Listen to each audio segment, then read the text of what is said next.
ಇವಾಗ ಏನು ಸದನ ಕಳೆದ 3-4 ದಿವಸಗಳಿಂದ ನಡೀತಾ ಇದೆ, ಅದು ಹೋಗ್ತಾ ಇರ್ತಕ್ಕಂಥ ಹಾದಿಯನ್ನು ನಾವೆಲ್ಲರೂ ಕೂಡ ನೋಡ್ತಾ ಇದ್ದೇವೆ. ಹೀಗಾಗಿ ನಾವೆಲ್ಲರೂ ಕೂಡ ಶಾಸಕಾಂಗ ಪಕ್ಷದ ಸಭೆಯೂ ಕೂಡ ಈಗ ಜನತಾದಳದ್ದು ನಡೀತು.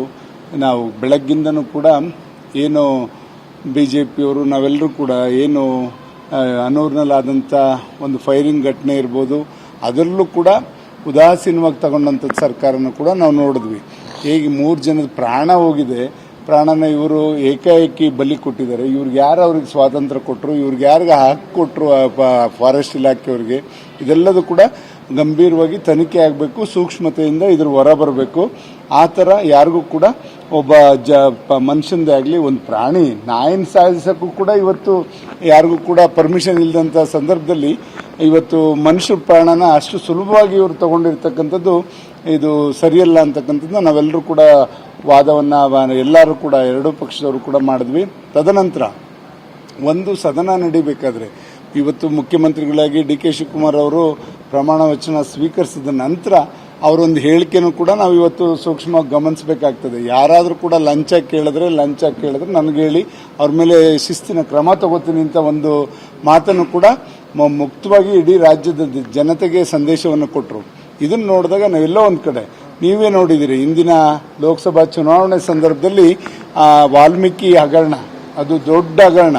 ಆ ಸಂದರ್ಭದಲ್ಲಿ ಸನ್ಮಾನ್ಯ ಸಿದ್ದರಾಮಯ್ಯನವರು ಮುಖ್ಯಮಂತ್ರಿಗಳಾಗಿದ್ದರು. ಅವ್ರು ಹೇಳಿದ್ರು 187 ಕೋಟಿ ಅಲ್ಲ, ಬರೀ 87 ಕೋಟಿ ಅಂತಕ್ಕಂಥದ್ದು ಅವರೇ ಕೂಡ ಹೇಳಿದಂಥದ್ದು ಕೂಡ ನಾವೆಲ್ಲರೂ ಕೂಡ ಮಾಧ್ಯಮದ ಮುಖಾಂತರ ಗಮನಗಳಾಗಿದ್ದಾರೆ. ಯಾವ ಉದ್ದೇಶಕ್ಕೋಸ್ಕರ ಇದನ್ನು ಮಾಡ್ತಾ ಇದ್ದಾರೆ ಅಂತಕ್ಕಂಥದ್ದನ್ನ ಸದನದ ಮುಂದೆ ಇಡಲಿಕ್ಕೆ ನಾವೆಲ್ಲರೂ ಕೂಡ ತಯಾರಿಯನ್ನು ಮಾಡ್ಕೊಂಡಿದ್ವಿ. ಇದಾದ ನಂತರ ನೈಸ್ ಒಂದು ಕಂಪ್ನಿಯವರು ಯಾವ ರೀತಿ ರೈತರಿಗೆ ವಂಚನೆಯನ್ನು ಮಾಡಿದ್ದಾರೆ, ಎಷ್ಟು ಭೂಮಿಯನ್ನು ಅವರು ತಗೊಂಡಿದ್ದಾರೆ, ಇದೆಲ್ಲದೂ ಕೂಡ ಕೂಲಂಕುಷವಾಗಿ ಚರ್ಚೆ ಮಾಡಿ ಈ ಥರ ಸಾರ್ವಜನಿಕರ ಆಸ್ತಿನ ಯಾವತ್ತೂ ನಾವು ಲೋಪ ಆಗ್ಲಿಕ್ಕೆ ಬಿಡಬಾರ್ದು, ಯಾರ್ದೋ ಒಬ್ಬರು ಸೊತ್ತಾಗಬಾರ್ದು, ಯಾರ್ದೋ ಇದು ಕಪಿಮುಷ್ಟಿಗೆ ಸಿಗಾಕೋಬಾರ್ದು ಅಂತಕ್ಕಂಥ ನಿಟ್ಟಿನಲ್ಲಿ ಇವೆಲ್ಲವನ್ನೂ ಕೂಡ ಬೆಳಕಿಗೆ ತಂದು ಇವತ್ತು ಇದ್ರ ಜೊತೆಯಲ್ಲಿ ಎಷ್ಟೋ ಲಕ್ಷ ಮರಗಳನ್ನ ಕೂಡ ಹಾಕಕ್ಕೆ ಹೊರಟರು ಈ ಸರ್ಕಾರ. ಅವು ಯಾವ ಪರಿಸ್ಥಿತಿಯಲ್ಲಿ ಇದ್ದಾವೆ ಗೊತ್ತಿಲ್ಲ ಈಗ.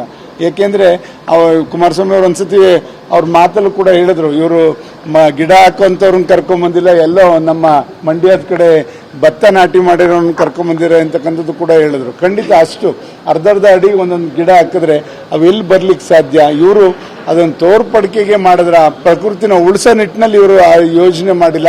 ಇಂಥ ಎಲ್ಲ ಹಲವಾರು ಒಂದು ದುರ್ಘಟನೆಗಳು ಮಾಡಿದಂಥದ್ದು ವೈಫಲ್ಯಗಳು ಇವತ್ತು ಎತ್ತಿ ಹಿಡಿತಕ್ಕಂಥ ಕೆಲಸವನ್ನು ನಾವು ಮತ್ತು ನಮ್ಮ ಮಿತ್ರ ಪಕ್ಷವಾದಂಥ BJPಯವರು ಒಟ್ಟಾಗಿ ಧ್ವನಿ ಎತ್ತಿ ಈ ಸರ್ಕಾರ ಮಾಡ್ತಾ ಇರ್ತಕ್ಕಂಥ ಲೋಪದೋಷವನ್ನು ಎತ್ತಿ ಹಿಡಿದು ಇವತ್ತು ರಾಜ್ಯನ ಒಂದು ಸರಿ ದಾರಿನಲ್ಲಿ ಕೊಂಡೊಯ್ಯಲಿಕ್ಕೆ ನಾವು ಅವರಿಗೆ ಒತ್ತಾಯ ಮಾಡೋ ನಿಟ್ಟಿನಲ್ಲಿ ಈ ಸದನದಲ್ಲಿ ಬಳಕೆ ಮಾಡ್ಕೋಬೇಕು ಅಂತಕ್ಕಂಥ ತೀರ್ಮಾನಕ್ಕೆ ಇವತ್ತು ಜನತಾದಳದ ಶಾಸಕಾಂಗ ಪಕ್ಷದಲ್ಲಿ ತೀರ್ಮಾನ ಆಗಿದೆ ಅಂತ ಹೇಳಲಿಕ್ಕೆ ಬಯಸ್ತೇನೆ. ನಾಳೆನೂ ಕೂಡ ಇದೇ ಹೋರಾಟ ಇರ್ತದೆ. ಇದ್ರ ಜೊತೆಯಲ್ಲಿ ಬಿಡದಿ ಹೋರಾಟನೂ ಕೂಡ ಎರಡೂ ಪಕ್ಷದವರು ಒಟ್ಟಿಗೆ ಸೇರಿಕೊಂಡು ಒಂದು ಏನು ಇದರಲ್ಲಿ ಫ್ರೀಡಂ ಪಾರ್ಕಲ್ಲಿ ಅದನ್ನು ಆಯೋಜಿಸಿದೆ.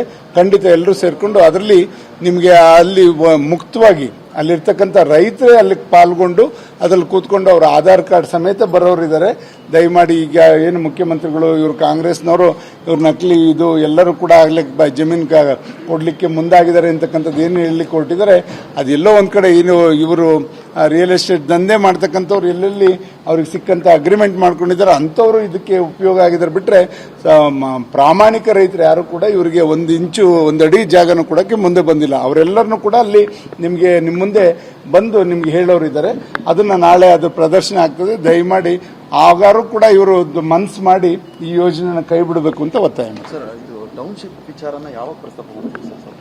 ಈಗೆಲ್ಲ ನಾವು ನಾಳೆ ಕೂತ್ಕೊಂಡು ಎರಡೂ ಪಕ್ಷದವರು ಬೆಳಗ್ಗೆ 10 ಗಂಟೆಗೆ ಕೂತ್ಕೊಂಡು ಚರ್ಚೆ ಮಾಡೋರಿದ್ದೀವಿ. ಯಾವ ವಿಷಯಗಳನ್ನ ತಗೋಬೇಕು, ಯಾವುದು ಇದಕ್ಕೆ ಮಾನ್ಯತೆ ಬೇಗ ಕೊಡಬೇಕು ಅಂತಕ್ಕಂಥದ್ದನ್ನ ಎರಡೂ ಪಕ್ಷದವ್ರು ಕೂತ್ಕೊಂಡು ಚರ್ಚೆ ಮಾಡಿ ಆದ್ಯತೆ ಮೇಲೆ ಎಲ್ಲ ವಿಷಯಗಳನ್ನು ಕೂಡ ಇವತ್ತು ಬೆಳಕು ಚೆಲ್ಲೋದಕ್ಕೆ ನಾವು ಮುಂದಾಗಿದ್ದೀವಿ.